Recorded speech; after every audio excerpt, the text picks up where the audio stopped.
because everything is hard. And I am fortunate I get to choose my hard. And doing what I do and living where I live is not easy, but is the thing that I excel at doing because I like this hard. We're really excited to talk to you. So many things to get into. But I was just saying that one of the things I was looking at your resume and your history, and it's like I could see this kind of this pivot almost, or this crux, shall we say, in your experience, which was Meta. And you can tell me if this is right or wrong, right? But I saw after you were at Meta, suddenly there was this specialization in that mixture of now it's sort of in your startup, right? But is that mixture of e-commerce and augmented reality and the kind of cutting edge of commerce, I would call it. Yeah. And I just saw Meta there, and I saw what came after it, and I thought, was this crucial? Did this impact how you saw the future of media and commerce and influence you very much? Would that be accurate? Or? Well, I actually think it goes back further than that. Go on, So I actually started my career as a web developer. Sure.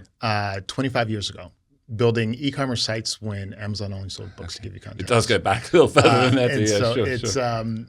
So I think what I've done in the 25 years is continue to evolve with how commerce has changed. So 25 years ago, people were just starting to learn what being online actually meant. And most retailers were trying to figure out, how do I sell things online and in a physical store? Mm-hmm. And in some ways that hasn't really changed. You still have that challenge, but there's been a lot of things that have changed in the middle. If you think about retail today, they are no longer just selling products. You have retailers that have media businesses. Mm-hmm. You have retailers that have services that provide their services to other retailers. So they are continuing to evolve like everything. But also, I think retail is the most resilient industry we have. It's been around since before anything. Ever since people wanted to buy things, people gave something for that. Mm-hmm. And what we're seeing is this transformation just happen and being enabled as consumers are enabled to do more, businesses are being enabled to do more. But so a way of reframing then. I mean, I guess then maybe what Meta was able to do, enabled you to do, is encounter where commerce itself was going next, keeping up with it, but it allowed you to have that insight into what the future looks like. Would that be accurate? Would that be accurate at least? Come on, just say, look, humor me at least. Look, I think Facebook has had an impact on everything because it changed how people communicate with each other. It changed how businesses communicated with people as well. When I think about what it meant for commerce, it opened a window to consumers that retailers never had before.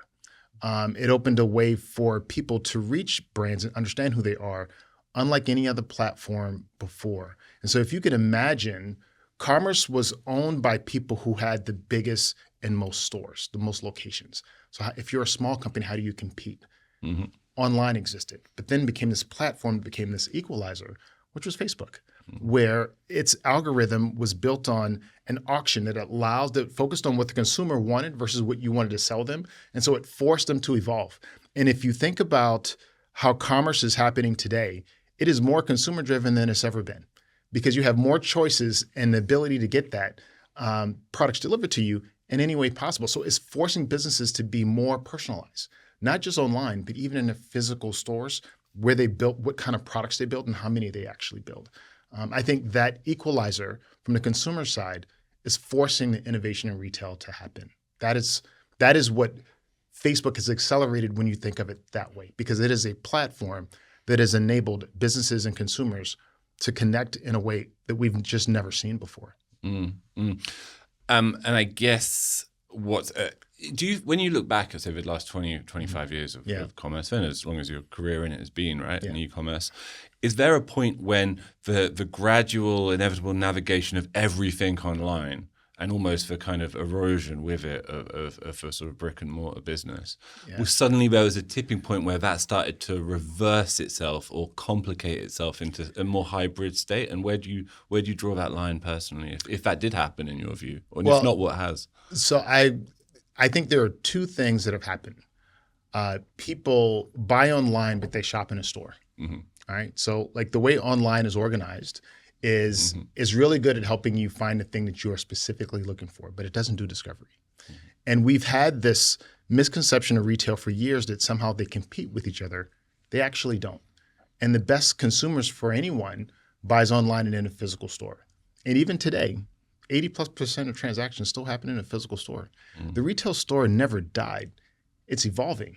But if you think about the commercial internet, which has been around for roughly 25 years, even today it still represents less than 20% of sales, and its growth is now decelerating. What's become important now is how do you actually modernize the physical store? How do you have the store meet the needs of the consumers? Because they now expect that personalized experience that they got online to exist when they walk into a physical location. And for so long, those things have been two separate entities, and the ability to do that was almost impossible until now. What's making that change possible, or that evolution possible? Well, I think there are two things that are now made that possible. One, there's just more data available to do that. And there's structures and data to be able to help you do that more cost effectively. And so there's two things that have massively changed the way that people actually buy products. And how do you think about how that changed the way that you sell products? So right now, online has enabled people to be able to find the best deal, whatever they want online, and have it delivered to them. But it doesn't give them a sense, but also everyone who runs an e-commerce site recognize that 30% of those things are returned, not profitable. So shopping has been sort of deprioritized in that sense. But the shopping experience is what is profitable for a retailer, but also more enjoyable for the consumer. Here's the data that supports that. It's not my opinion. The average order online is 1/3 of the average purchase price when you actually go into a physical store. So the math would tell you still need a physical store if you want to drive more sales. E-commerce is not profitable. Actually, there's a couple other stats that are important.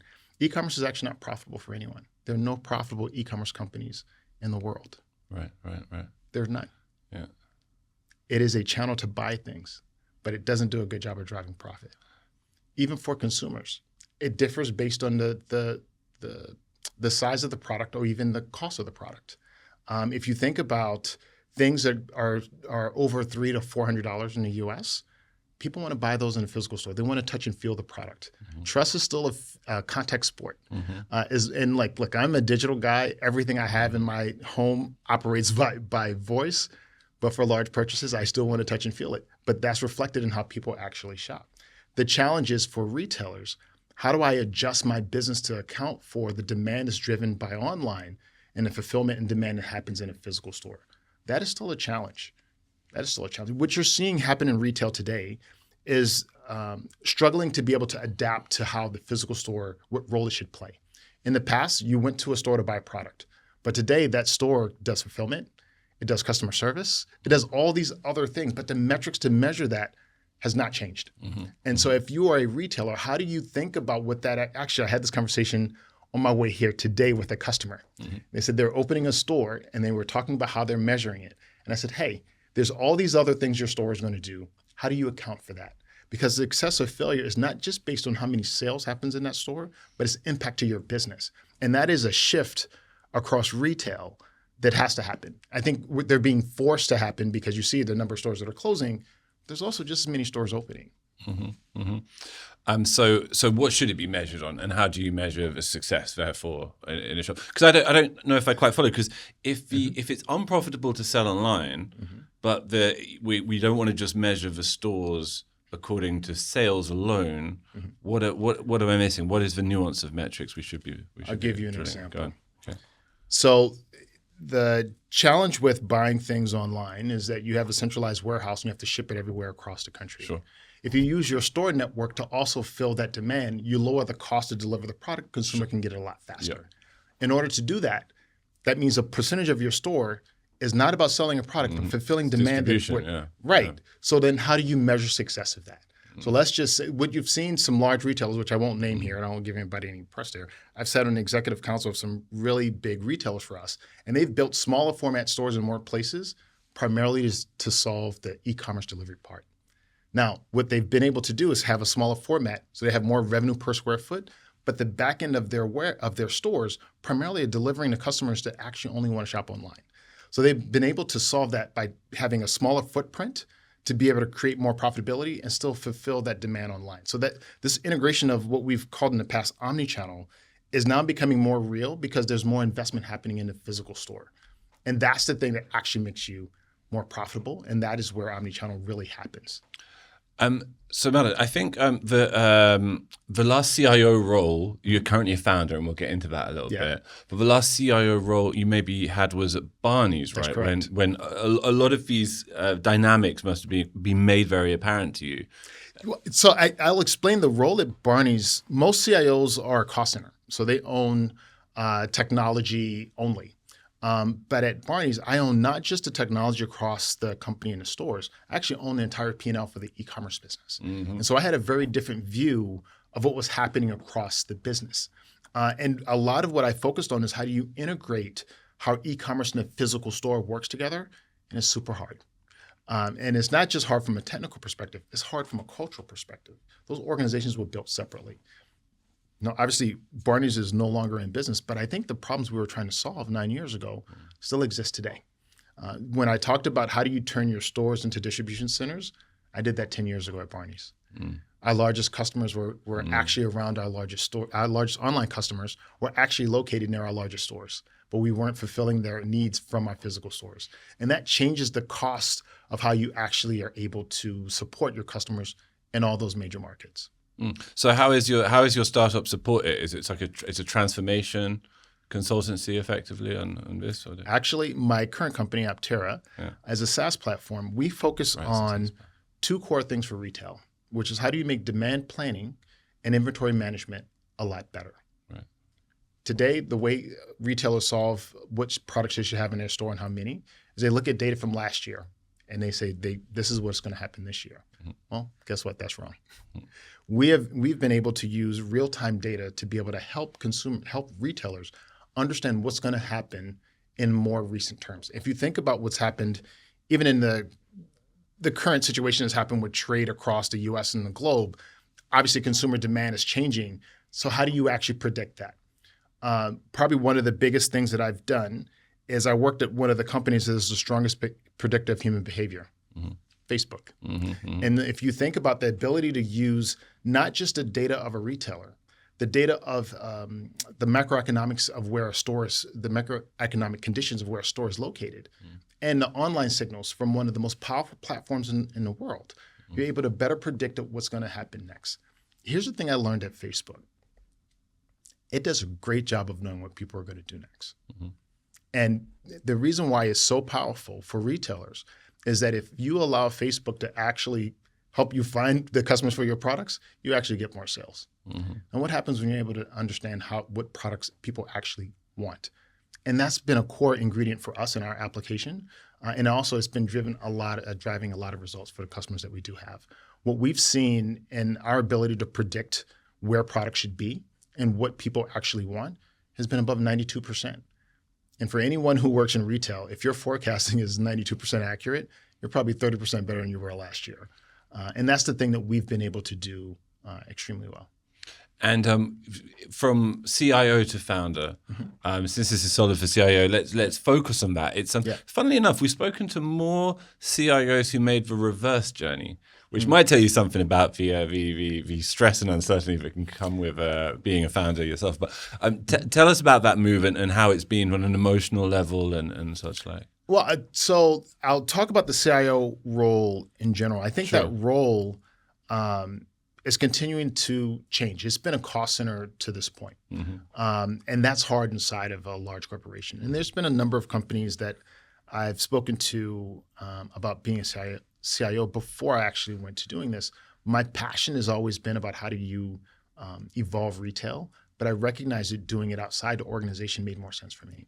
And being able to do the things that I am doing now allows me to help change multiple retailers. But the knowledge of having done that role allows me to empathize with why those decisions are so complicated. And so what we've built is a platform that is centered around data that exists outside of a retailer and built something that works across a network of retailers, which I can't do if I work for a retailer. And I think even within a lot of retailers, they're still managing a lot of legacy systems. And the mindset of shifting to thinking about how do I manage the data that my company creates is just a completely different mindset. If you look at the largest retailers, even in the US, a lot of their business is now shifting to not just how they sell products, they're monetizing everything. They're monetizing their relationship with the consumer. They're monetizing their relationships with their locations of where their stores are. and they're trying to figure out, how do I create more revenue streams for my business outside of just fulfilling a transaction? A lot of that was spurred because of the push that happened from Amazon. Amazon forced everyone to adjust, and they are a money-making machine, and other retailers had to figure out, how do I adjust to that as well? Even if you think about advertising, and this happened when I was at Facebook, the largest growth of advertising, places to advertise, has become retailers. Because the retailers who put brands in stores are now buying ads at those companies as well. And that is a business that has basically quadrupled in the last 24 months. That wasn't a revenue stream for retail 10 years ago. When I started 25 years ago, a retailer would never think about being in the media business. Yeah. Now one of the largest media companies in the world is actually Amazon. We had Rachana Kumal, former CTO at Etsy, on the show just earlier today in the studio. And she pointed out that there was a part of a revenue model was advertising for a pure e-commerce site. Yes. I mean, what other currents of change are affecting not just pure e-commerce, but that kind of a brick-and-mortar digital hybrid model that you're kind of specializing in? So for retail, I think they are monetizing obviously consumer attention, not just a transaction, but they're also providing services. And so if you think of a large retailer, let's say Best Buy. Sure. Last 5 years, they've invested in technologies that are about helping people age in place. And most people don't even realize that Best Buy's number one customer is actually businesses, not consumers, right? Because they sell medical devices, et cetera. Yeah. But what they are focused on is consumers that are over 50. How do you build things for people that are over 50 years old? And they're building they have a Best Buy Health business to basically support that market. I don't think we saw that 10 years ago. And so retail is figuring out how to pivot to become more pivotal than just selling physical products.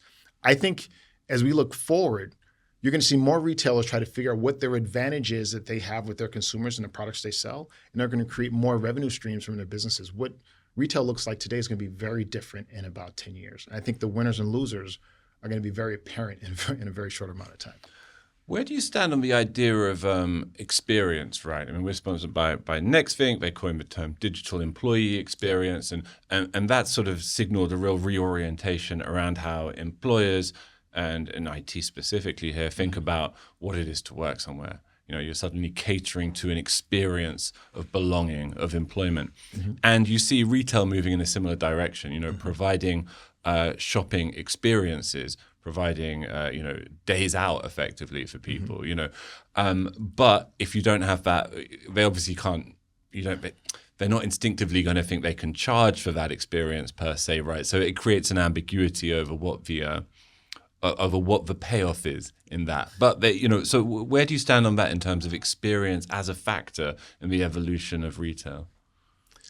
Experience is where you build trust. Yeah. This is why 80+% of transactions happen in physical stores. And also the ability to monetize that is based on your ability to keep someone's attention. I'll take it back to Facebook. Yeah, go. You are not the customer of Facebook. You are actually the product. Yeah. What they're selling is your attention. Yes. Retailers have figured out how to do that. And more companies will figure out how to do that as well. And so the cost of being able to provide that experience is what they want to figure out how to actually monetize. And that's what you're going to see happen and evolve over time. When it comes to I know you had a question about like people working in different places and like what happened post-COVID and people want to be remote. I think that's just an evolution anyway. But I think technology is not a barrier to those things, but more of an enabler to being able to create other ways to be able to communicate. I remember during COVID, here's the interesting thing. You work at a company like Facebook. Obviously, we see things happen before people actually know about it. And so we were one of the first companies to move completely remote. And obviously we had every technology that was available. But what we saw happen inside of our own organization is that for anyone that started during that time, we were completely remote. It was a very different experience and relationship they had than people who actually met in person. And so when I saw a lot of these companies force people to come back into the office, I understood why. Because there was a connection that was lost. That exists in retail. When someone actually has connected physically with your brand, they buy more from you. That's why their best customers are those who shop in the store and online. And what they're finding is that people that buy online, they buy because I've bought from you before. I actually already know I'm a size 13 in this shoe. I don't need to come back in for that. But if I want to look for something else, I may come in and have that experience because I trust being able to touch and feel it. And so I don't think one replaces the other. I think we're seeing how they all work together, but they all are part of the experience of building trust and how people communicate, whether it's commerce or businesses. And of course, we see the first Amazon stores starting to emerge the last year or two, right? So Amazon stores have been around for a long time.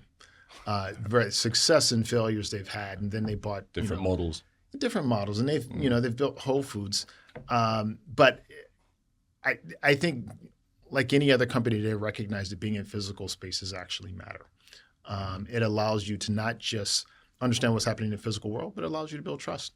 You build trust with physical contact. That has not changed. Soul of the CIO is sponsored by Nextvink. Now, if you work in IT, you'll know too well how disruptions can derail productivity fast. Nextvink's AI-powered platform for digital employee experience keeps you ahead. It uncovers issues others can't see and resolves them automatically with employee-centric AI and always-on automation. Employees stay productive, IT stays proactive and even preventative, and leadership sees results. Nextvink, ahead of every IT disruption, behind every strategy. Learn more at nextvink.com. So let's look ahead to whether we think about the future of the store, the workplace, the employee experience, and with all of these as a context for the future of IT per se. Where do you see this all converging and heading, and what excites you most about what's coming next in the next 5 to 10 years? I think what we are currently seeing is the impact that AI is having on a lot of consumers, but what it will have on businesses.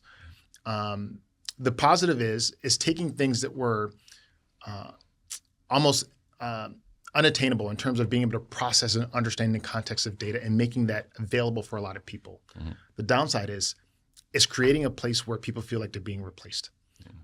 And I think what's happening is that the technology is not replacing the people, but the people who use the technology will replace the people that don't, because it is making people a lot smarter and more effective. We've never had a piece of technology that was able to generate this kind of context. We've had tons of technology that have been able to process information very fast, calculate all these things that can calculate things very quickly for us, but not necessarily put it in context. And what AI is doing is creating what I think is our version of the Industrial Revolution, because it is going to touch every industry in a different way, but so much faster. And I think what we're going to see over the next 5 years are new jobs that are created, people who are responsible for just creating prompts versus those that are just writing it by hand now. But you're going to see a lot of things get displaced. You're going to see some roles go away and some roles get created. But I think there are going to be more jobs that are going to be created by AI than those that will be replaced. The challenge we have is that the knowledge of how to do that is way behind the advancements of the technology. But this always happens. We had this during the Industrial Revolution when machines came in and it replaced farmers. And we talked earlier, I told you I lived on a farm when I was a kid. Mm-hmm. So we've seen that. But now we're seeing it happen to white-collar workers, where now the knowledge worker is no longer as effective without this kind of tool. Do you need 10 people to actually write these reports when you can use a piece of software and only have 2? That's a reality of where we are. And do you think that kind of moment of human connectivity that brick-and-mortar retail can provide could perhaps grow in stature and importance as people become more and more convinced that they're dealing with artificial interfaces with a brand online, you know? I don't think it's, and I don't know if this ages me, but nothing replaces the human connection. The tool is meant to make that better. It could make me more knowledgeable of what you want. It could help us communicate a lot better. It could help me be better at finding the things that you want, but it doesn't replace this connection we're going to have by being able to physically see each other. I don't think that. I don't think the machines replace us yet. I think for retail, which is built on building a brand and building an experience, understanding how to integrate these technologies but not losing the core of who they are is the challenge they're dealing with. Like every time I meet with the customer, I start with like, hey, some of this is going to be science versus religion. So let's make sure we just talk about that up front. Mm-hmm. This is how you feel about what people want. And then there's what the data tells you that they want. And you always have to decide, like, how do I want to make these trade-offs? This is not easy. It's hard. If it was just technology, it'd be easy to solve. But it's not just technology. This impacts people. This impacts taste. This impacts decisions that have always been done by gut feel. And now you're using technology to help make that. Now, if you believe that this will make you better, you will advance your organization a lot faster. There are some retailers that are jumping on very fast, and there are some that are slow to do it. But I think the winners and losers of that are going to be made probably in the next 5 or 6 years. And relevant to that, I think, is this. Obviously, we know that there's a sort of an amount of data that can be associated with any individual consumer, which is very compelling, very powerful. Yeah. And yet there's an obvious question of privacy and intrusiveness and how do you get, let alone leverage that data in a specific context, such as a consumer coming into a store. Yeah. What are some of the solutions you found to using that data effectively in a way which is useful for the consumer, but that don't feel intrusive, that aren't, illegitimate in their approach? I'll share a story about our company, and I'll tell you that we help retailers personalize their assortments in a physical store. So every store can have its own assortment that represents the people in that space. Mm-hmm. And we use a ton of data to do that. The one thing we don't use is PII data, because what we saw is that it didn't substantially had a huge impact on what we were predicting anyway. Because it's the ability to understand these behaviors based on all these other variables is pretty accurate. And also, you also just stay out of a lot of other issues when you actually have to get into what someone is specifically buying. Like, I don't need to know what you bought personally to know that you are now in a city like New York City, because I had this conversation with a retailer. There are less children in New York City. So if you're selling things to teens, you're probably going to have a decline. The unemployment rate has doubled in the last few years. So that means the affordability of your product has probably changed. I don't need to know what you purchased to understand that. Right? I don't need to understand that. And then when I add in the things that I get from these social networks, let's just say Facebook, whatever, I know what kind of interest is in that particular area around the products that you actually want to sell. So if I add all those variables together, knowing what you specifically purchased is actually not that impactful. And so I think we have this perception that having a lot of data makes you a lot smarter, and it doesn't. If you don't have the right context, then it doesn't matter. Data is like, and again, a lot of my references will be to farms just because of where I grew up. But, data is sort of like manure, right? Sure. Otherwise, it's waste. But if you know how to use it, it's also fertilizer. Yeah. So if you don't have the right context, it doesn't mean anything. And I think what AI has been able to do is allow people to understand how to put that data in context to more things. And that's why we specifically don't have to use PII data, and we end up being pretty darn accurate. Yeah. And there's also, I was interviewing someone recently about unstructured data. They're a social listening expert. There's you might call it qualitative data, right? How is that kind of influencing how brands can understand their own proposition and strengths better, do you think? And how can that be adapted to retail? Yeah, I would say that before the advancements of artificial intelligence, it was all just noise. It was, it was like someone's interested in your product. Some here is very popular, but you never had any context to it. What AI has allowed you to do is take all this data and now provide context to it. I think the biggest impact for AI has been the ability to actually add context to unstructured data. Yeah. And you think about the industries where that is a huge deal, not just retail, but think about what it means for healthcare. Like you'll be able to do research not in 9 years, but in 9 months. And I think the advancements of that technology is so far-reaching that I don't think we've even hit the tip of the spear on how powerful this is going to be.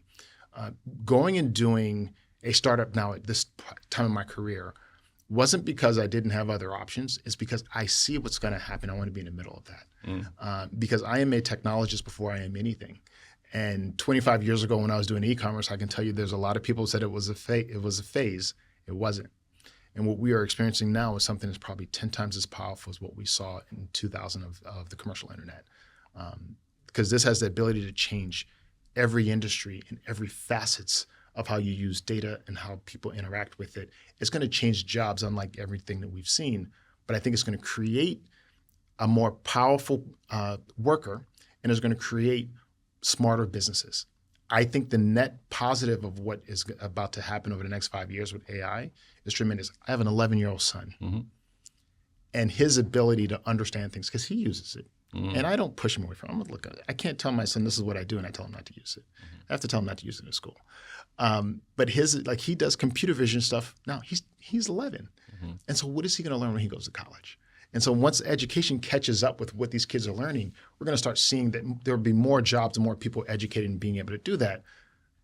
But we are in the beginning of something that is going to be the most powerful thing we've seen in probably the last 30 years. You've now taken a step outside of IT, right, into entrepreneurialism. When you look at the space and the role occupied by the CIO, where do you feel like, oh, this would be a really exciting element of working still in IT over the next 5 years? And conversely, where do you look at it and think, I'm glad I don't have to deal with some of these challenges and focus on my own very large remit instead? Well, look, I think our focus is on the CIO and the CIO role in general. I think that role is going through a lot of transformation because it's in the middle of all this change. All right, so they are the tech team for most businesses. And I think it's evolving to being a data role more than being a tech role because technology is a commodity, right? So whatever I paid for today is worth half of that next week or next year. But the value of the data goes up. And what we're learning is that because the data sits in a piece of technology, we just assume it should be the CIO's role. But their job as a leader, I think, transforms. I don't think there's necessarily a reskilling that they need, but they're dealing with a lot of people that work with technology and data, and being able to lead that is the part that they have to figure out. Like, how do you allow innovation to happen in an organization? How do you allow failure to happen a lot faster? Like, those are the kind of things that have to happen. But the knowledge of how these systems work is still very valuable. Like, I started as a developer. That helps me when I am asking ChatGPT to do something. Because if I didn't have that context, I don't know if I could create some of the things that I do create. I know how to create models, so that helps me. But am I the best data scientist? I'm not. I have data scientists. And I think that knowledge will be helpful for them. But that transition of the role and importance of it, I think will continue to change. I think if I think about retail specifically, I can't wait for the day when the person running the company is not a merchant, but a technology person. And that will change how you think about the business itself. Like, how do you become not just a company that sells a product, but you're selling an experience. You're selling a product. You're selling a service. That's a very different kind of business. It doesn't mean you get rid of the artistry of what's necessary for retail, but you're thinking about the business part of what's required for retail to continue to function. And I think the person that's actually most aligned to that is probably going to be the CIO, but it depends on the CIO. Yeah, for sure. And look, this is a huge question, maybe last question for you, Martin, but it's a big one. But it's probably something you thought about, not least because you have an 11-year-old son, which is, how does education need to adapt to prepare people for this very, very fast-changing economy and definitions and roles which are very much in flux and changing very, very fast? So, Tom, I actually am a trustee at the university I went to, Bucknell University in Pennsylvania. We have this conversation a lot. Sure. Actually, one of the reasons they asked me to join the board years ago was because it was something they were thinking about. And I think there's, this is my opinion. It's always been a fact that education is behind technology innovation. We know that. How far behind they are is going to grow because of this. What we're going to see is more universities and schools try to figure out how to integrate this into their curriculum, but they have this regulation they have to get around. The challenge we have is that we also have to understand what is not great about what we see in AI. It's not always right, but who's going to check it? There's a lot it's not even just education, but like, who governs that? What's the policy for that? There's so much that we don't know. So we love this new technology, but there's so many things when you step back. And I had to learn this being in the board meeting with a bunch of lawyers and finance people that are like, hey, you can't just change everything on a whim. I'm excited about the changes that are happening, but I think it's going to transform education in the same way, but it's just going to take more time because there's just more things we need to know, and regulation has to be put around certain things. Like, look, my kid is 11 and he uses this, but I also have to tell him, like, you have to make sure where to check your resources to make sure that what it's telling you is correct, because it's not always correct. And that's a hard one. That's a hard one as a parent, but also as a trustee that thinks about how this university creates curriculum that enables people to do this. I think the biggest people being disrupted are the educators. because for so long you're teaching people something you're an expert at. And now you have a room full of people that may have the same amount of information you have. What I think is going to happen is that what education will become is teaching people how to apply context, how to apply the human part of what that means, so that the assignment that you have to write, you can write it with ChatGPT away from your school, but when you're in class, that's when we have the discussion on what this means. Because that's where you build the knowledge, because the gap between education and work is just context. And I think education will switch to being about the context of these things, not the definitions of them. And I think that is where we're going to start seeing the big change that happens in education. That's also the change we're seeing happening everywhere. As we were talking before the interview, Martin, about your upbringing on a farm in South Carolina, right? Yes. And how that influenced your work ethic specifically. You're always interested on the soul of the CIO, where our guest motivations come from. And you're not the first guest on the show, even in this studio, in this visit to New York, who's mentioned an upbringing on the farm, specifically contributing to their work ethic. So I wonder if you could expand on that and how it continues to influence not just how you work, but how you think. Well, if you think about the environments of New York City and a farm, you would think that there's no similarities between the two. Sure.